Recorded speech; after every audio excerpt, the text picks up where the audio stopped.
especial. Pode tomar assento. Bênção de Deus, esse é o nosso Deus. E é o mote, é o slogan, são as palavras dessa campanha, desse mês. Nem sempre as coisas são como nós pensamos. É bem assim.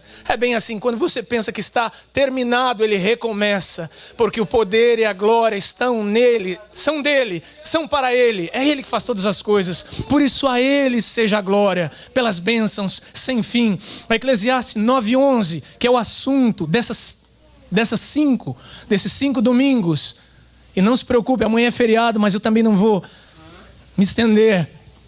Porque eu ficava pensando, Deus, mas essa palavra é tão simples, eu vou só repetir com os irmãos aquilo que eles já conhecem, que eles já sabem. Precisa eu falar? Mas se foi me dada a oportunidade para falar, então eu vou falar e vocês vão pensar e dizer, não disse nada novo. Porque como o próprio autor de Eclesiastes disse, o que foi o que será de novo, não existe nada novo. Então eu sei que os irmãos vão concordar comigo, vão apenas repensar naquilo que o Senhor disse.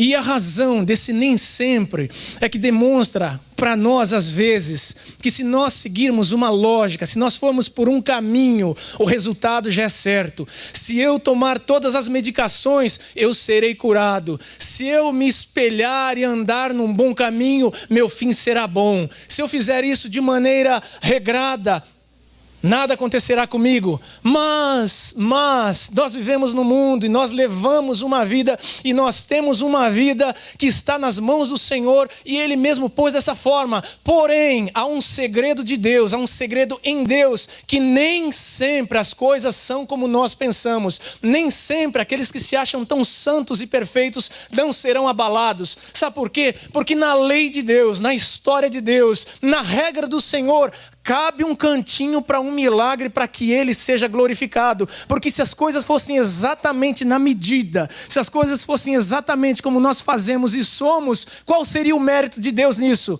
Nenhum. É uma questão de oportunidade, é uma questão de tempo, é uma questão de momento, é uma questão de poder, é uma questão de fazer. Seria do homem a glória, mas esse nem sempre, que nós podemos traduzir por e não será 100%, e não é garantido, nem. Porque isso só é dele, é do Senhor. O 9:11 diz assim, na versão boazinha dos dias de hoje, aquela que o pessoal reclama do português, mas essa também come muita coisa, mas é bom. Eu descobri mais outra coisa neste mundo. Nem sempre são os corredores mais velozes que ganham as corridas, já foi dito. Nem sempre são os soldados mais valentes que ganham as batalhas, já foi pregado. Notei ainda que as pessoas mais sábias nem sempre têm o que comer, já foi dito. E que as mais inteligentes nem sempre ficam ricas. Interessante, mas já foi dito. Notei também hoje que as pessoas mais capazes nem sempre alcançam altas posições. Tudo depende da sorte e da ocasião. Engraçado que se os irmãos forem pensar, é exatamente isso que se resume a nossa vida. Nós pensávamos que os mais velozes podem ganhar a corrida, mas não ganham a corrida. Os mais valentes ganham as batalhas, e nós queremos ser valentes, mas nem sempre. Os sábios têm sempre comida, de forma alguma. Passam necessidade. Os inteligentes alcançam a riqueza. Não. Tem um monte de gente inteligente aqui que não alcançou riquezas e talvez não alcance. Porque Deus tem seus propósitos e tem os seus caminhos. Capacidade vem do latim. Grego é a Bíblia. Vem do latim, que é a nossa palavra, que é de onde veio a língua portuguesa, que fala que é a nossa capacidade de adquirir conhecimento. Capacidade de adquirir conhecimento e de fazer com que esses conhecimentos trabalhem para nós. Capacidade. Mas há capacidade também na linguagem técnica, que, por exemplo, a capacidade desse templo é de tantas pessoas. A capacidade do tanque do meu carro é de tanto.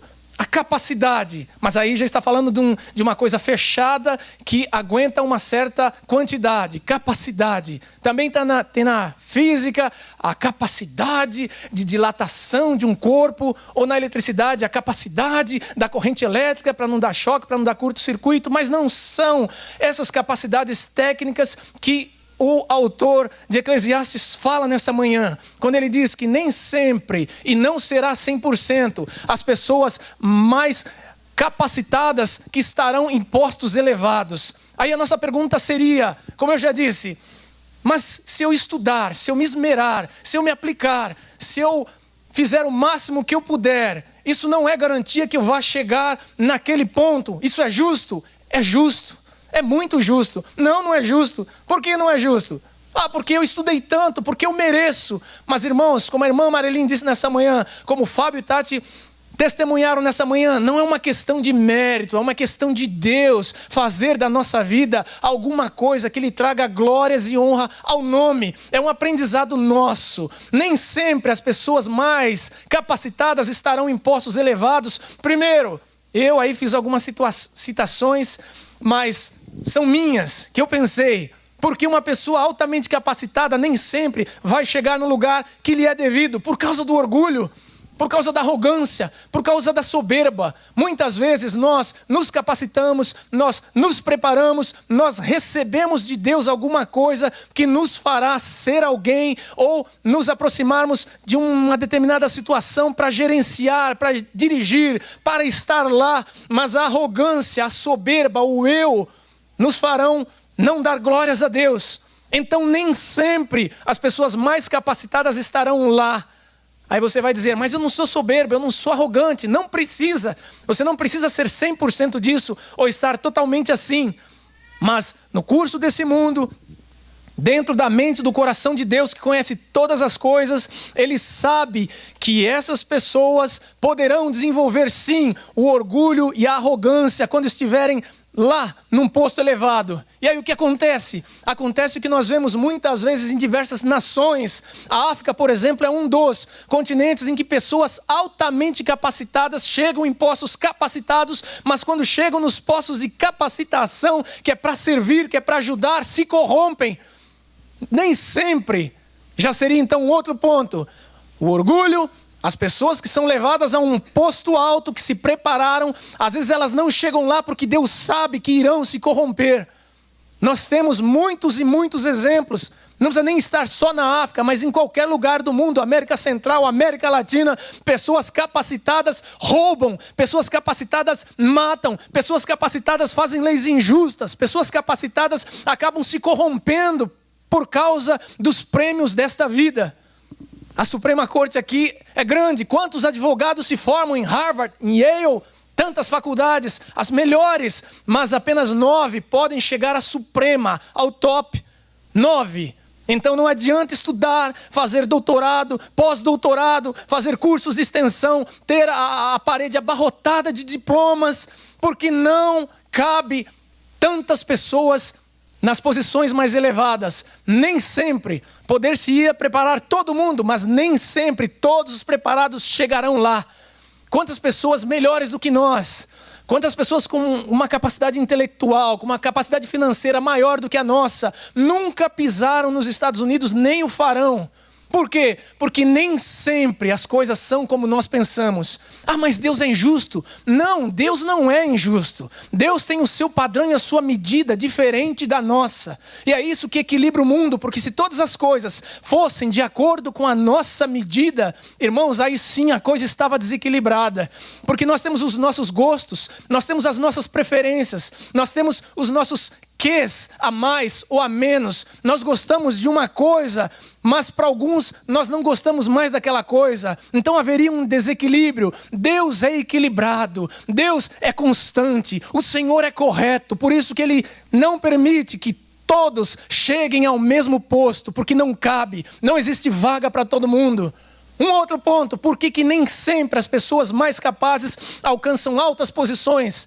Porque, irmãos, quando os mais capazes estão lá, digamos que eles fossem para Brasília, ficassem isolados só em Brasília, ou eles fossem para Casa Branca, os mais capazes estão lá no Pentágono, os mais capazes estão aqui trabalhando na NASA, os mais capazes estão ali. Nós criaríamos e formaríamos ilhas de excelência inalcançáveis. De lá sairiam medidas, de lá sairiam situações situações que nós só ficaríamos sabendo, mas nós não teríamos participação.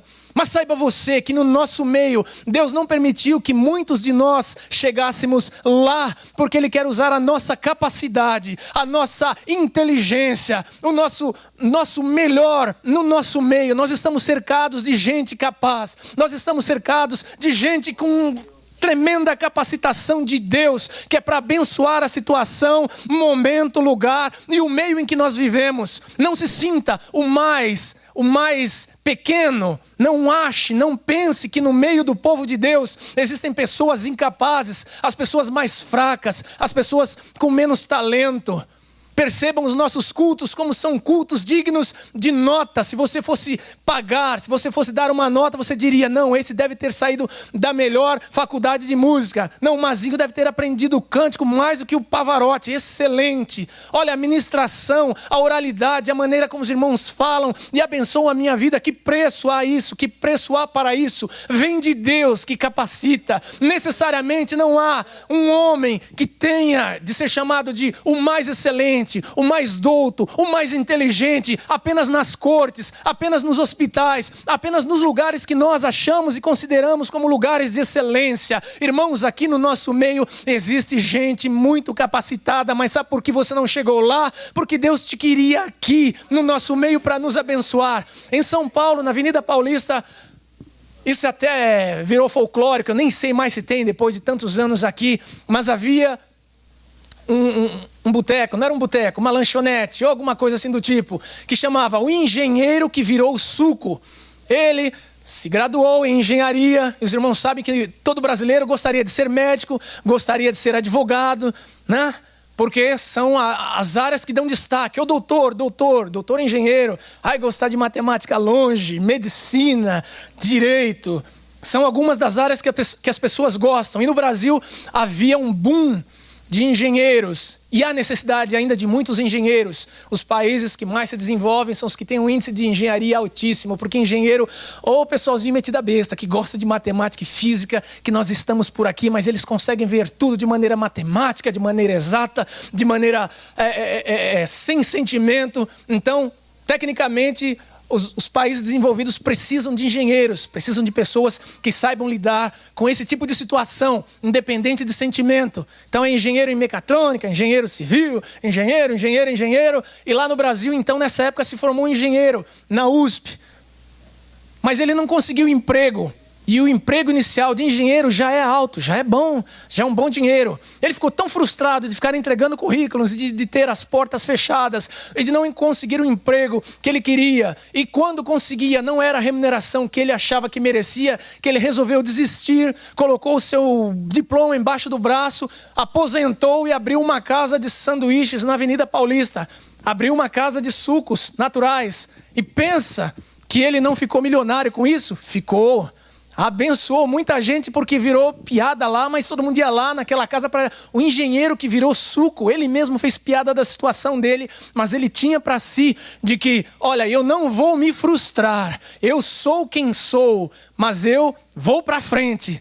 Muitas vezes aqueles que não chegam lá se frustram, se decepcionam, mas aqueles que estão em Deus não se frustram, não se decepcionam, porque sabe que o Senhor é quem tem uma história diferente para as nossas vidas. Também talvez nessa manhã o Senhor possa fazer na sua vida dessa frustração de sonho, de não ter estudado, de não ter se graduado e achar que você não é ninguém, e achar que você está por baixo, que você é o menor. Nessa manhã Deus pode te provar e mostrar que sim, Ele é na sua vida, Ele é Deus poderoso para fazer com que você seja plenamente satisfeito em todas as coisas. Não há necessidade de você ser rico, não há necessidade de você ser veloz, não há necessidade de você ser o melhor lutador de luta livre. Há necessidade sim de você ter um Deus que garanta na sua vida a paz, a esperança, a alegria, a satisfação de vida, porque ainda nessas coisas, na riqueza, na força, na pressa, na abastança, se Deus não estiver, é tolice. Foi assim que Eclesiastes resumiu a vida: de tudo que se tem, de tudo que se faz. Que diferença há entre o homem e o animal? Num dos momentos, o autor fala: nenhuma, todos morrem, todos são esquecidos. Mas aquele que anda com Deus, aquele que está no Senhor, tem um diferencial na sua vida por toda a vida. Não há frustração. Você se irrita, como disse a irmã Marilyn, é natural. Você se descabela, você corre, você perde a paciência, que é vermelho, roxo, verde. Você é humano. Mas dali a pouco o Espírito Santo te faz voltar a ficar centrado. Então você cai em você mesmo novamente e fala: Senhor, ao Senhor seja a glória, ao Senhor seja a glória, ao Senhor seja a glória sempre. Porque isso me lembra um texto que eu já disse alguns dias atrás para alguns irmãos, que em João fala de um homem que estava 38 anos sofrendo, mas ele nem sabia quem o havia curado.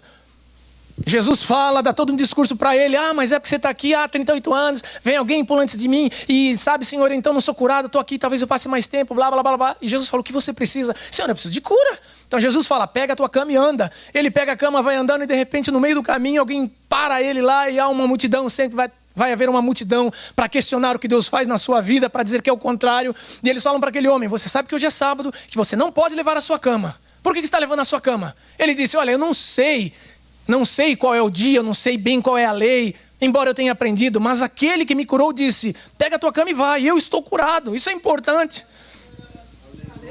Isso me lembra o hino do Kleber Lucas, Mazinho, que diz: eu entendo Miriam com seu tamborim, quando Deus nos dá vitória é assim, não dá para explicar, por isso eu canto, danço e louvo. Quando Deus faz é diferente, mas sem fugir muito do contexto. Então esse homem vai andando e ele perdeu Jesus de vista, mas ele foi à sinagoga agradecer ao Senhor. Ele foi dar testemunho lá de que alguma coisa Deus havia feito na vida dele sobrenatural. Diferente de muitos que quando recebem uma bênção do Senhor não vão para a sinagoga, não vão adorar o Senhor, vão festejar lá fora. Esse homem podia ter, depois de 38 anos, ido para a praia. Quer saber? Agora eu vou conhecer a praia, vou conhecer a Disney, agora eu vou viajar o mundo. Não. A primeira coisa que a Bíblia diz que ele fez foi dar testemunho no templo acerca da cura que ele havia recebido. E lá no templo, enquanto interrogavam ele: mas eu não andava, eu não sabia mais o que fazer da minha vida há 38 anos. Mas espera ali, foi ele que me curou. E ele apontou para Jesus na sinagoga, e os homens olharam para ele, e Jesus, foi. Continuou andando e sumiu. Mas o que eu quero dizer com isso? Irmãos, nem sempre os que estão em posição elevada vão te enxergar, vão te observar, vão te dar valor. Mas aquele que está acima das posições, aquele que está acima das nuvens, ele te valoriza, porque a Bíblia diz que ele se encurva. Ele não manda perguntar sobre a sua vida, ele não manda um aviãozinho para você escrever a sua necessidade. Ele se encurva para ver como você está. A Bíblia fala que ele tem o seu nome na palma das suas mãos. Ele não te conhece por apelido, ele não te conhece por ouvir dizer dos outros, ele te conhece individualmente, pessoalmente, único, porque ele é um Deus excepcional que está acima daqueles que se julgam acima. Nem sempre os mais capazes estarão nos lugares de capacidade. Por quê? Por quê? Eu pus conselho na frente, porque muitas vezes falta perseverança. Quantos aqui Deus capacitou para um determinado plano, e de repente a pessoa pega e fala: quer saber? Eu vou parar porque eu vou ser crente. Como se ser crente, como se ser cristão, como se nós fôssemos cristãos fosse pouca coisa. E ser cristão é fim de linha. Ser cristão é barranco para você se encostar. Irmão, continue lutando, continue se esforçando, continue perseverando. Moisés foi quem foi porque Deus o capacitou, porque Deus o chamou, Deus o colocou entre os excelentes. Depois ele saiu do meio dos excelentes, não teve mais que voltar entre os excelentes, porque Deus o colocou num outro caminho de excelência. Saiba que você está sendo preparado, que você é uma pessoa capacitada, mas se você desistir no meio do caminho, se você parar no meio do caminho, você vai se arrastar. Você só vai ser feliz o dia que você entender para que Deus te fez, para que Deus te criou, qual é o chamado de Deus na sua vida, qual é a intenção que você tem para com Deus. Você quer sentar, não fazer absolutamente nada para o reino de Deus. Você quer sentar, não quer servir ao próximo, você não quer servir as pessoas. Faça isso e você vai se frustrar, vai se sentir o mais triste, o mais incompetente, o mais diminuído dos homens e vai querer culpar a Deus. Agora, se você não não desistir e falar: Senhor, onde eu estiver, que eu seja bênção. Senhor, as oportunidades que me vierem à mão, seja para aprendizado, seja, Senhor, para aperfeiçoamento, seja, Senhor, para contribuir com alguma coisa, me usa. Quantas pessoas estão parando por falta de perseverança? Estamos numa terra que dá oportunidades, certo? Muitas oportunidades, mas quantos de nós que aproveitamos essa oportunidade? Mas Deus não me fez para estar lá. Quem disse? Quando Daniel, no capítulo 1, e todo um grupo de gente preparada foi levado para a Babilônia, porque o fim do reino de Judá foi ser sitiado, foi ser subjugado, foi ser castigado pelo povo de Babilônia, do norte pela Síria. Mas o povo da Babilônia levou os mais inteligentes, os mais capazes, para prepará-los, para usá-los lá no palácio. E você pensa que foram todos? Não, mas a Bíblia fala de 4 que houve em destaque: Daniel e mais 3 amigos, porque eles já começaram num propósito correto, colocados entre os excelentes, perseveraram em continuar servindo ao Senhor. A perseverança deles foi: nós não nos contaminaremos com os manjares, com o banquete do rei. Sabe por que muitas vezes os mais capacitados não chegam lá? Porque se contaminam no meio do caminho e Deus não pode contar com eles para os propósitos para os quais ele já tinha em mente no coração e põe na mente e no seu coração. Mas por que minha empresa não dá certo? Por que eu não vou para frente? Porque Deus sabe que quando você está na sua empresa, com os seus negócios, quando você está sozinho, Deus sabe das maracutaias, das tramóias, dos pontos errados que você comete achando que precisa ser igual aos outros, das vendas, das trocas, das balanças enganosas, dos roubos, da má vontade, da palavra torpe. Deus conhece essas coisas, porque então você capacitado, porque você então não chega lá, porque Deus sabe que você se corrompeu, que corromperá mais no meio do caminho. Então Deus pega e faz: basta, aos meus olhos eu olho e falo: mas é tão competente, já podia estar lá no meio dos gigantes da Coca-Cola, da IBM, a empresa dele podia. Mas Deus fala: não, porque não será para minha glória. Na nossa vida, irmãos, tudo, se você não entende, se você não vê, se você não pensa, mas saiba, tudo que nós fazemos nesta vida tem que ser para a glória dele. Nós somos vaso, nós somos canal, mas tudo é emprestado. E eu termino só dizendo aqui, não tem por que prosseguir mais. A rainha Esther, que o pastor fala agora nas sextas-feiras, ele tem falado, citou Esther, mas há um versículo no capítulo 4, versículo 15. Esther, abre lá comigo, rapidão. Esdras, Neemias, Esther, Jó. Vê lá. E nem eu estou achando minha... Esther, capítulo 4, versículo 15. Quando os judeus tramaram matar, quando Amã, um homem, tramou matar o povo de Deus no meio de uma nação que ele poderia. Ele recebeu um benefício do rei. Agora ele era poderoso. Ele recebeu do rei autoridade para pedir e para fazer algumas coisas. E a Bíblia fala que então ele aproveitou aquele momento e tramou contra um povo que ele não gostava, contra pessoas que ele não gostava. Ele disse: vou matar. O rei me deu autoridade. Não deu? Deu. Autoridade cega. Ele deu um cheque em branco para Amã acabar com os judeus. E o rei não sabia o que estava no coração nem na mente de Amã. Mas Amã estava entre os mais capacitados, estava na corte, estava entre os nobres, estava entre os príncipes. Amã, guarde esse nome, depois lê em casa. E vem na sexta para ter ouvido um pouco mais afinado sobre. Então a Bíblia fala que esse homem tramou, conseguiu do rei favores e ia exterminar o povo. Mandou cartas para o povo. Quando o povo de Deus soube que eles eram alvo, que eles seriam alvos de uma chacina, então eles choraram. E aí, um tio primo se lembrou, mas lá no meio dos nobres, lá no meio dos mais altos, lá no meio dos mais elevados, há uma nossa que está lá, que pode interceder por nós. Chamam Esther, e quando falam com Esther, ela fala: o rei já não me chama há 30 dias, tanta gente tão ocupado com tantas coisas, e a lei dos medo-persas é que se eu aparecer na presença do rei, sem estar na agenda do dia, ele me põe para fora e arranca meu pescoço. Se ele não poupou a esposa Vasti, que vai ser de mim, embora seja esposa? Não vou, não posso. Aí então o tio manda um recado para ela, versículo 15. Pastor, na sua tradução, a minha é facinha, mas eu gosto mais dessa dificilzinha. 4:15, lá no final, mas pode ler o versículo todo, por favor. Então disse Ester e tornassem a dizer a Mardoqueu: vai e ajunta todos os judeus que se acharem em Suzã, e jejuai por mim, e não comais nem bebais por 3 dias, nem de dia, nem de noite. E eu e as minhas moças também assim jejuaremos. E assim irei ter com o rei, ainda que não é segundo a lei, e perecendo, pereço. Amém. E o... Então Mardoqueu foi e fez conforme tudo quanto Ester lhe ordenou. 4:15? 4:15. Perdão.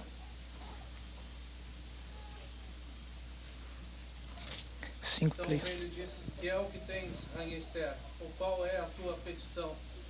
Até metade do reino se te dará. Amém. Não, mas não é isso não. Está aqui no capítulo 4, eu anotei errado. Mas a palavra do tio para Ester é: vai saber se não foi para isso que Deus te colocou como rainha. Vai entender. Não pense que foi pelos seus méritos. Mãe Marelim, por favor. Porque se de todo te calares agora, de outra parte se levantará para os judeus socorro e livramento. Mas tu e a casa de teu pai perecereis. Isso. E quem sabe se para conjuntura como esta é que foste elevada a rainha. Quem sabe? Quem sabe? Então o nosso nem sempre é... Nem sempre as pessoas mais capacitadas chegarão ao topo. Não há cargo, não há posição para todas. Porque Deus sabe com quem Ele pode contar. Irmãos, muitas vezes nós somos levados a situações chave, nós somos levados a situações X. Não é pelo nosso dinheiro, não é pela nossa fluência, não é pela nossa capacidade. É porque Deus tem lá uma situação que vai usar a sua e a minha vida. Nós estamos trabalhando no meio de americanos, é porque Deus sabe qual a razão. Ah, mas vocês são os melhores, vocês arranham inglês, ou vocês falam espanhol, ou blá, blá, blá, blá, blá. Deus sabe que Ele ainda pode contar com muitas situações estratégicas, e nós somos e seremos usados por Deus para alguma situação, seja no meio de americanos para dizer, mas seu doutor, lá no Brasil há uma situação, o senhor podia mandar alguns médicos, ou dona tal, a senhora podia me ajudar com alguns recursos e me ajudar a levar até lá para que uma situação fosse determinada e fosse realizada. Irmãos, nós estamos sendo colocados em posições e em situações chaves, porque Deus tem bênçãos na vida de muita gente e não só na nossa, mas o nosso egoísmo, a nossa cegueira muitas vezes nos faz pensar só no plano comum, no plano individual.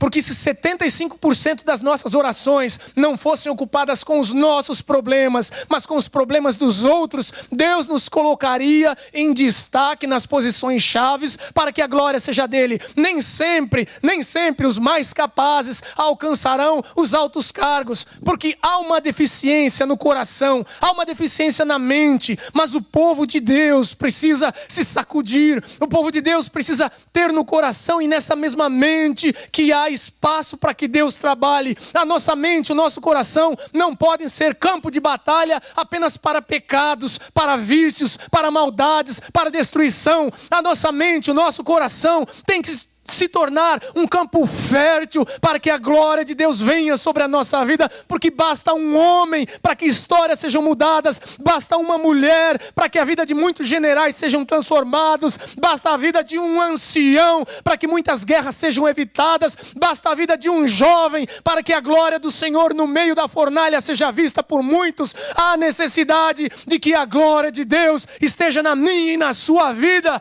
Você está num posto elevado, você é chamado de embaixador. Embaixador, você não é office boy, você não é porteiro, você é embaixador das coisas, dos assuntos celestiais, para trazer aos cargos altos, aos homens poderosos, que há um Deus que rege esta terra, que não tem no seu coração e na sua mente capricho de te fazer, você vai, você não vai, você pode, você não pode. Ele, na sua balança de equilíbrio, nos dá a entender, através deste livro e desses textos, que a nossa vida não será quitada em tudo 100% agora. Existe um acerto de contas a ser feito, mas depois da morte não será quitado 100% da nossa vida nessa vida. Por isso se prepare e prepare aqueles que estão ao nosso derredor, à nossa volta, para que a glória seja dele. Vamos orar?